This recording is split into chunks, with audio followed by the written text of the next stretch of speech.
Jennifer and I decided to buy a house in Dublin because her daughter goes to school here. So we found this property that had been abandoned basically, and we came out and we saw the river and we just loved it, and we said, you know what, we're going to make this house work one way or another.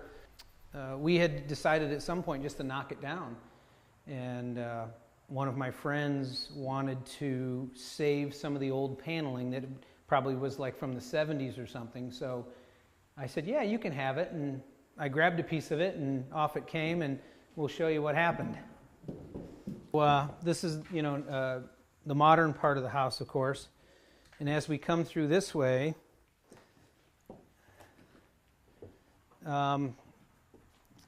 essentially this was all covered with an old 1970s, like a knotty-pine paneling.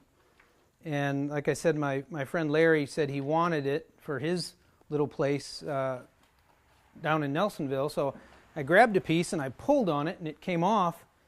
And I said, Larry, I think that's a log. So I walked over and I pulled off another piece, and that's what we found. I said, I think we have a log home.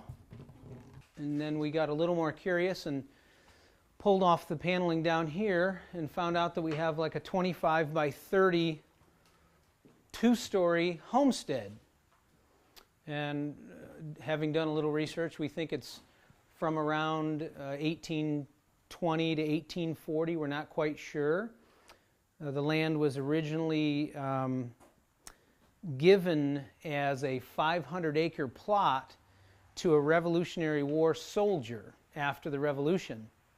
So this obviously was parceled up, and the cabin was built. We're actually going to donate it to the city of Dublin, and they are very excited to have it. I don't think they have another homestead cabin, which would be, it's this large, it's two-story, which is kind of unusual for back then, from what I understand. I'm learning as I go here, and I'd love to take you upstairs too and show you the second story. Yeah. And so this is what it looks like upstairs, in the sunlight. The roof has already been taken. They've already salvaged all the wood from that, and it's just amazing the history. And I've had a couple of historians out here, and some just interesting little things like the logs being, they can date the logs by how they were cut. They're hand hewn with a hatchet.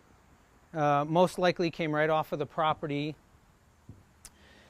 And this is the chinking in between the logs was really what they did was they just shoved river rocks in there, and then whatever kind of a concrete material they could make locally, they would put in there. And there's a few other things on the property that have indicated to us like what these people did. So we have a smokehouse, the original 1820s smokehouse on the property, and the historian said, yeah, they probably had pigs because they would smoke pigs back then. They didn't really smoke cattle, I guess. Barbecue was only pigs back then.